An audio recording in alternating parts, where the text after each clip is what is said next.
চুচুড়ার দিকে নজর রাখতে হচ্ছে কারণ সন্দেশখালী ঘটনাকে সামনে রেখে এই মুহূর্তে লকেট চট্টোপাধ্যায়ের নেতৃত্বে বিজেপি কর্মী সমর্থকেরা সন্দেশখালী ঘটনা এবং অবশ্যই গোটা রাজ্যে যেভাবে নারী নির্যাতন চলছে তারই প্রতিবাদে এই মুহূর্তে পথে নেমেছেন বিজেপি কর্মী সমর্থকেরা এবং সঙ্গে লকেট চট্টোপাধ্যায় তিনি রয়েছেন চুচুড়ার রবীন্দ্রনগরে জিটি রোড অবরোধ বিজেপি।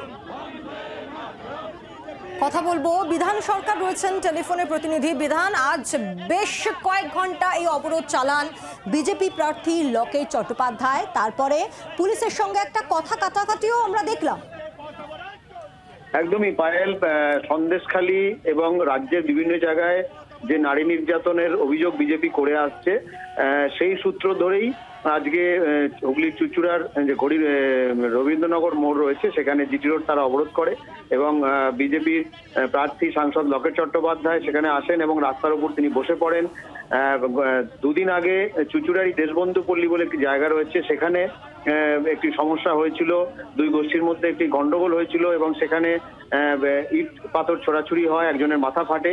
সেই বিষয়টাকেও সামনে এনে বিজেপির যেটা অভিযোগ ছিল যে পুলিশ রাত্রেবেলায় ঢুকে সেখানে মহিলাদের মারধর করেছে এবং এই গোটা বিষয়টাই হচ্ছে যে সন্দেশখালী সহ রাজ্যের যেভাবে নারীদের উপর নির্যাতন হচ্ছে, যে অভিযোগ বিজেপি বারবার করে আসছে, সেই ঘটনার পরিপ্রেক্ষিতেই আজকে তারা এই কর্মসূচি নেয় এবং বেশ কিছুক্ষণ তারা জিটি রোড অবরোধ করে। পুলিশ অবরোধ তুলতে গেলে পুলিশের সঙ্গে কথা কাটাকাটি শুরু হয় এবং তারপরেই লকেট চট্টোপাধ্যায়কে বুঝিয়ে সেখান থেকে রাস্তা থেকে সরে যেতে বাধ্য করে পুলিশ এবং লকেট চট্টোপাধ্যায় যেটা অভিযোগ করেন যে নারীদের উপর নির্যাতন করা হচ্ছে এবং পুলিশ সেখানে নিষ্ক্রিয় ভূমিকা পালন করছে এবং এই অভিযোগেই মূলত তারা আজকে বিক্ষোভ দেখায়। বেশ কিছুক্ষণ অবরোধ চলে, রাস্তা অবরুদ্ধ হয়ে পড়ে, তারপর পুলিশের সঙ্গে কথা বলার পর কিন্তু লকেট চট্টোপাধ্যায় অবরোধ সরিয়ে নেন। ধন্যবাদ বিধান।